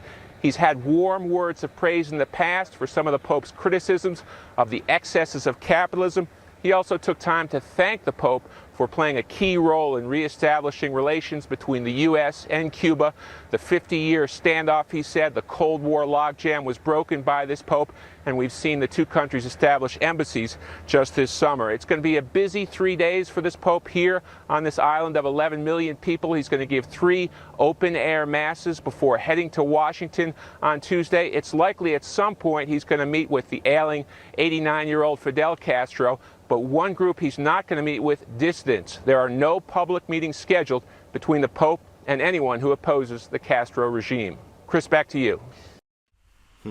So the Pope's not meeting with dissidents, and they don't really mention the Pope's anti-capitalist brotherhood with the Cubans, I guess, in a way. But this report from ABC's This Week with George Stephanopoulos, their reporter Terry Moran, he actually mentions that dissidents got arrested at one of the Pope's speeches, and he also talks about how Pope Francis is a Latino Pope who is preaching a kind of radical economic message over here.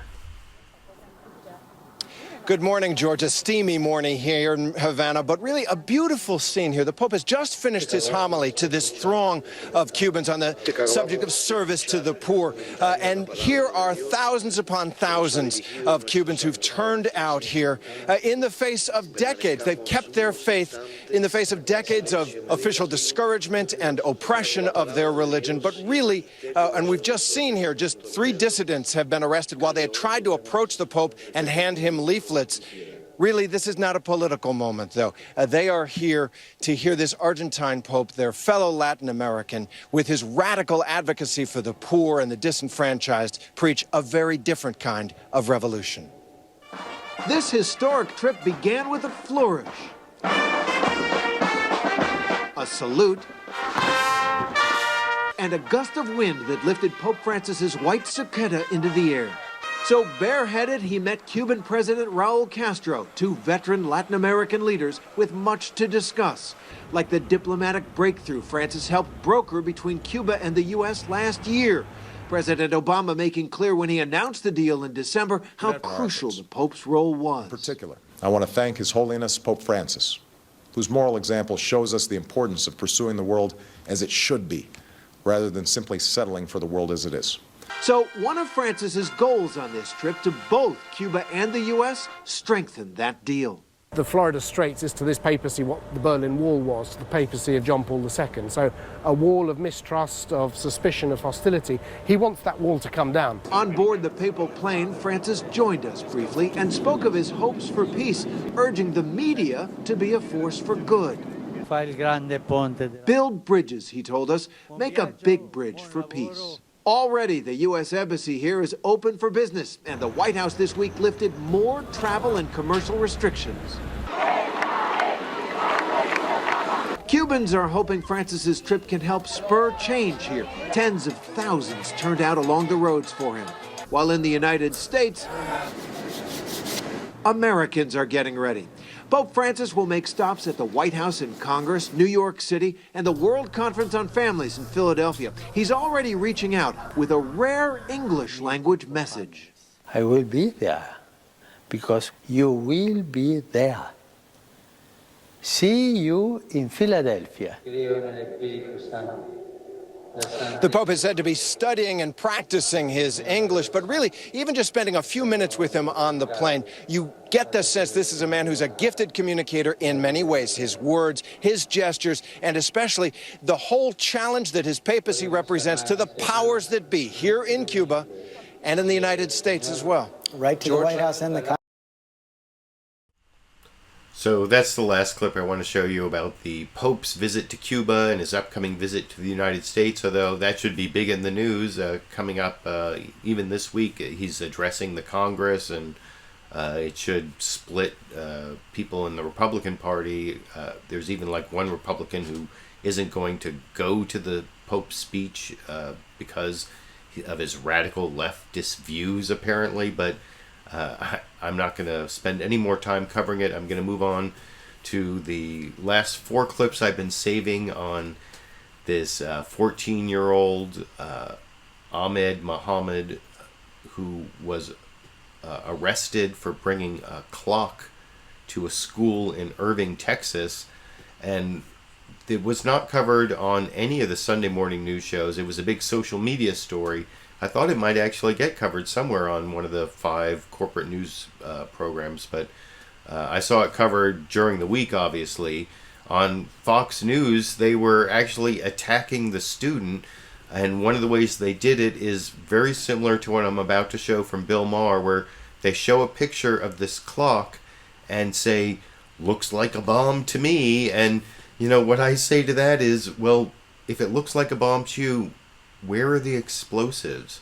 Where's like the liquid canister or like the bricks of plastique, or even if you've only seen bombs in movies, where's the thing that explodes? And I guess the answer to that is, well, it's the part of the bomb that doesn't explode. And I'm like, you mean the clock part? So I'm going to discuss that a little more after I show Bill Maher saying that he thinks this clock looks like a bomb. And then I think there's some Mark Cuban in here and maybe a couple of the other guests. But here's Bill Maher talking about Ahmed Mohamed and showing a little bit of Islamophobia already in this clip. There was a big story this week about a 14-year-old Muslim American teenager in Texas who built a clock. He's a science kid, and that's great. Can we show the clock? Okay, and the people at the school thought it might be a bomb, perhaps because it looks exactly like a fucking bomb. It doesn't look like a bomb. And I noticed, you know, you were at the debate, and Jake Tapper was asking you about ISIS and important questions about terrorism, and he cut you off and said, "Excuse me, Governor, I have to talk about a 14-year-old who built a clock." And they did. And look, this kid deserves an apology, no doubt about it. They were wrong. But could we have a little perspective about this? Did the teacher really do the wrong thing? Yeah, can I jump Go in? ahead. I've talked to the kid. Go ahead. Right, he's from Dallas, and I've talked to the people in the school district. The kid is a super smart kid, science geek. We talked about science. But while I'm talking to him on the phone, as I asked him a question, tell me what happened, because I'm curious, right? His sister, over his shoulder, you could hear, listening to the question, giving him the answer. So I don't know all the details of what happened, but what I do know, when I talked to him about science, when I talked to him about magnets, when I talked to him about creating things, he was very, very engaged. He's great. He's a great kid. He's a great kid. No one's doubting that. What we're at, I'm just asking about perspective. First of all, the teacher, did she do? I don't know. No. Okay, no, but part two to all this. So I talked to, this is once removed, right? So I talked to people in Irving, Texas that worked with people in MacArthur, the school. And I said, what happened? What did you hear? This is, again, secondhand. He said the kid, Ahmed, took the clock, put it into first class. Teacher said, great, looks great, it looks great. Kid picks it up, takes it to the second class. Teacher said, okay, whatever, it's great, it's great. Ahmed didn't really comment on it from what I heard. Takes it to the third class, same thing. Then he got to a point, again, secondhand, where one of the teachers, an English teacher apparently, said, look, you got to put it in your backpack because it's going to make some people nervous, and it's making me nervous. And again, secondhand, he wasn't responsive to it at all. So it took 6 classes before anything happened. But this wouldn't have happened if he wasn't Muslim. No, that's what I disagree with. We have policies, zero tolerance. The whole controversy is precisely because of the color of his skin. See, I don't think so. It's not the color of his skin. Yes, of course. It's not the color of his skin. And his religion. Excuse me, somebody look me in the eye right here and tell me, over the last 30 years, if so many young Muslim men, and he's young, 14, but that's never happened before, right? Hasn't blown a lot of shit up around the world. And and this kid deserves an apology because he wasn't one of them. But let me read what somebody said on the Daily Beast. Dean Obadiah said, why would a homemade clock get him arrested, you may ask? Exactly. I just answered that question. Because for the last 30 years, it's been one culture that has been blowing shit up over and over again. I could spend the rest of this... I could spend... Texas. Well, excuse me, but lots of teenagers around the world have gone to join ISIS. Just a couple in Mississippi a few weeks ago were doing it. And every time somebody goes to join ISIS, everybody around there says, I can't believe it. We didn't see it coming. We cannot blame young Muslims around the world for what somebody else did. Now, you see Bill Maher there talking about how most terrorists are, even if most Muslims aren't terrorists, most terrorists are Muslims somehow, or most terrorist acts are the result of Muslim extremists. And like I said, I have a link down in the video description to my video from May 2014 debunking this same claim from Bill Maher on his show HBO's Real Time with Bill Maher, where he also claimed that most terrorists are Muslim. And at least in the United States and Europe, both places, you find that most terrorist acts are not committed by Muslims. In fact, a huge majority of terrorist acts are committed by separatists and right-wing extremists. And, in the United States, we got our militias. But it's not Muslims. It depends, if you want to go worldwide and you want to count Muslims in civil wars, insurgents in civil wars, you might get a different number in some areas of the world where everybody's Muslim. It's kind of like black on black crime. And I'm actually going to get to a very specific argument. I think, is that the next clip here? Let me check my clip list because I'm getting near the end. Yeah. Yeah, in this next clip, Bill Maher makes a very similar argument to the black-on-black crime argument, where he downplays the harm to Ahmed of being arrested, and then he actually did this on Facebook or Twitter, where he created his own hashtag about someone in Saudi Arabia who I didn't have time to research his case, but apparently is going to be crucified by the very extremist Muslim theocracy in Saudi Arabia, which I will discuss after you see that clip over here. He was arrested, and they took him off in cuffs and then put him in a cage and burned him. Oh, no, that's ISIS who does that. No, you know what? We put a kid after school for a couple of hours. This is not the end of the world. But you know what? The end of the world does happen all over the world for millions of Muslims who are the victims of other Muslims, of their religion. Where are the liberals on this? You know what? There's a Saudi who is right now. He was arrested. His name is Ali Muhammad Al-Nim, or N-I-M-R. I don't know how you pronounce that. He was arrested for being at an anti-government rally a few years ago. Today, he lost his final legal appeal to not be crucified. So they're going to crucify him. Crucify him, and then behead him in case the crucifixion didn't work. So if you haven't used up all your heroism, hashtagging for the clock kid, maybe do it for this guy. There he is.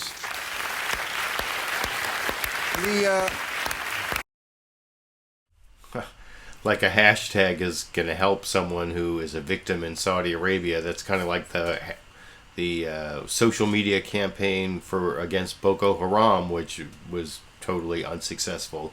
Social media campaigns are not going to help this poor guy in Saudi Arabia who, like I said, I didn't have a chance to research, but I don't really doubt that he's being totally railroaded by an extremist theocracy legal system in Saudi Arabia that wouldn't surprise me, but I don't think that in any way is a remedy, or even it's kind of like a red herring, or there are various different logical fallacies that Bill Maher is engaging in when he brings up this guy in Saudi Arabia to somehow counteract the problems with suspending. You know, Ahmed Mohamed he's not been charged, or he was, I don't know if he was charged or not. He was booked and arrested, and he's still suspended. They decided not to pursue the charges of a hoax bomb against him.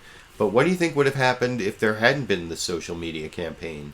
Do you think he would have ended up being charged with possession of a hoax bomb, especially the way so many people on the right wing have been attacking him? And one of the things Bill Maher never mentioned in his discussion of this news story was that in Irving, Texas, the mayor engaged in this campaign to outlaw Sharia law and warned about the creeping Muslim infiltration in the United States. And I watched the interview with this kid, Ahmed Mohamed, on All In with Chris Hayes earlier in the week, and he seemed like a normal kid to me. And that's one thing I wanted to bring up, about what Mark Cuban said earlier about how he had this phone conversation and he knew that his sister was whispering to him what to answer. Well, how does he even know who was whispering to him what to answer on the phone? I think that is a big assumption on Mark Cuban's part, because when I watched him in his interview with All In with Chris Hayes, he had his lawyer with him, who was a woman, and when it comes to what happened at school, of course his lawyer might advise him what he should and shouldn't say, because he still has some legal risk, and there also may be a lawsuit on his part against the arrest, and he's still suspended from school, so he's still fighting governmental punishment, and he needs a lawyer to advise him. But I want to show one more clip from the main show where Bill Maher even goes, let me make sure I have the right clip here, yep.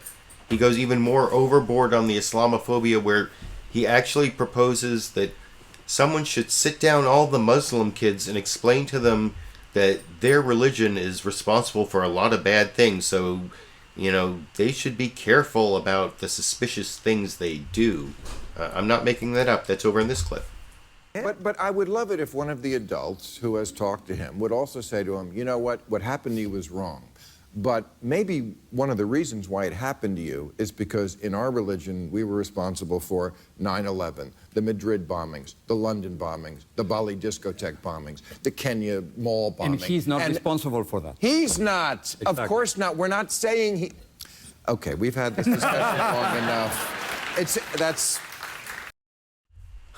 He's not saying that Ahmed Mohamed is responsible for all those bombings and all those deaths, but Bill Maher kind of is saying that Islam is responsible. Not all Muslims, but the religion itself. That's his argument. And that is kind of lumping everyone in together and sort of like group responsibility still, even though he's not saying this kid is responsible. He's saying that they have to act differently. They are under more suspicion. And it's based on a bogus statistic. Like I said, down in the video description, you can see my video from May 2014, Are All Terrorists Muslim? And by the way, because that video has the word terrorist in the title, it's not monetized. I keep pimping that video, but if you watch it, I don't get any ad revenue from that. So I should actually kind of pimp my other ways of making money from my broadcast up. If you hover your mouse right over here, there's a little eye where you can click, and either at the very top, if you click on that part, you can give me direct income through direct donations, the fan funding only if you live in certain countries through YouTube, and then the whole big lower part here, you can become one of my patrons. Even for like $1 a month, you help give me a revenue stream where I don't have to depend on the ad revenue. That video, Are All Terrorists Muslim, is part of a YouTube playlist that's now up to 49 videos that YouTube is mysteriously demonetized because apparently they have sensitive or shocking content, even though they're just like talking about issues in the news, like that's all I ever do, and not in a really shocking or overly sensitive way. But I want to move on to one more clip where I think Bill Maher and especially contradicts himself. This doesn't have to do with Muslims. It has to do with that whole thing about whether George W. Bush is responsible for 9/11. Well, in the overtime segment, Jorge Ramos, and by the way, you can watch the entire like 13-minute real-time overtime segment on YouTube by clicking on a link in the video description. Jorge Ramos makes the argument that the media has some responsibility. Oh no, not 9/11. I'm sorry, for the Iraq War, and not warning us that there were no WMDs and it was a big mistake. And Jorge Ramos says the media has some responsibility, and Chris Matthews really says you can't lump us all in together. And I've seen some reporting that Chris Matthews actually did support the Iraq War. I haven't investigated it myself. I saw some of the people down in the comment section during the live show here also talking about that. A Crooks and Liars link was posted down there. And by the way, over on my Patreon page, I post all the live comments. I think there are over 1,000 already from almost 200 people watching the show. Anyway, here's the last clip of the night. It's Bill Maher and Chris Matthews getting very indignant that Jorge Ramos wants to lump them in together with the rest of the media who didn't warn us about the Iraq War. And you'll see at the very end of this clip, Bill Maher says, no lumping, no lumping, even though he spent the rest of the show lumping in Ahmed Mohamed and or that whole other, all those other clips I showed, he spent lumping in Ahmed Mohamed with these terrible Muslims who were responsible for all these terrorist attacks in a way that he statistically is not supported. But anyway, that's the last clip of the night over here. I could ask another Jeremy Corbyn question. He is advocating that the UK apologize for the Iraq War, for their participation in the Iraq War. Should America? It was clearly a mistake. I mean, in 2003, we made even the Republican candidates. We made a huge mistake, and as journalists, I think it was also part of our responsibility. We were silenced, and we didn't challenge. No, it's not true. Yeah, we didn't challenge George W. Bush as we should have. Keep that we to yourself. No. No, keep that we to yourself. We opposed the war. I think the we doesn't work here. No, we weren't for the war. The fact is that as journalists, we didn't challenge George W. Bush as we should have. Otherwise, I opposed the war in every column I wrote. I did was too. on television. And You're wrong. and Michael Moore got up at the Oscars. I'm sure you did. Don't be condescending. We were against the war. No, what I'm saying is that as journalists, well, you really don't like this guy. No, I just don't think it's free. This bonding thing going on here. I'm sorry. We should have done much better. George Bush. But we did challenge it. But he has a good point. Obviously, we didn't challenge him enough because why do we started the war. Yeah, but why are we all lumped together? Why, some journalists didn't. Chris and I spoke out against the war. Michael Moore, like I was about to say, stood up at the Oscars and they all booed him, but he had the guts to say, we shouldn't do this and it's immoral and not right. And there was lots of people. There was demonstrations all around the world. Lots of people were against this war, including some people in the Congress, not Hillary Clinton, not 28 Democrats, but lots of people. So, yeah, I mean, okay, let's not lump. No lumping. Okay. So when it comes to opposition to the war in Iraq, Bill Maher has a strict policy of no lumping. You can't lump in the people who were against the war with the people who were for the war in the media or in the Congress. But somehow when it comes to Islam, you need to sit your kids down and explain to them that there are people who are Muslim who have done bad things, and they've been responsible for some terrorist acts in the last 30 years, and so you should be on your best behavior and not bring clocks to school, or clocks that some people seem to think look like bombs because, I don't know, they've watched some Hollywood movies and haven't watched very carefully and noticed that they have explosives in them. I don't know. You can let me know what you think down in the comments section. That's my last clip of the night, my last topic of the night. It was very heavy on Republican presidential candidates, very heavy on the 2016 presidential campaign, but of course that's because the Sunday morning news analysis shows spent most of their time covering those topics. And I already told you that you can support my videos by clicking on this little eye in the corner here and either giving me a direct donation or becoming one of my patrons on Patreon. I have about 50 patrons right now who donate almost $300 a month.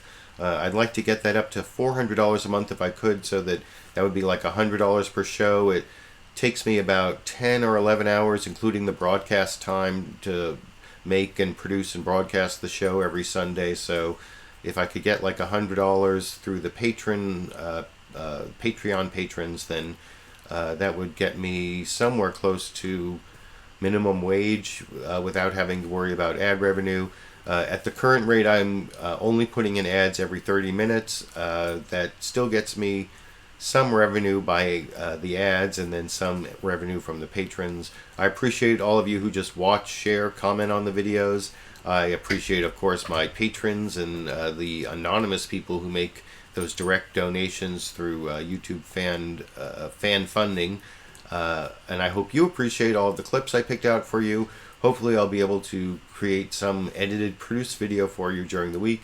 And then next week at 6 p.m. Pacific time, which is Greenwich Mean Time minus 7 hours, I should be broadcasting right around that time, as I do every Sunday, picking out the best clips from the corporate media and giving my commentary and hopefully leaving you a little bit more informed about the stories that the corporate media here in the United States think are important. And until next week, I guess I will be seeing all you around the internet.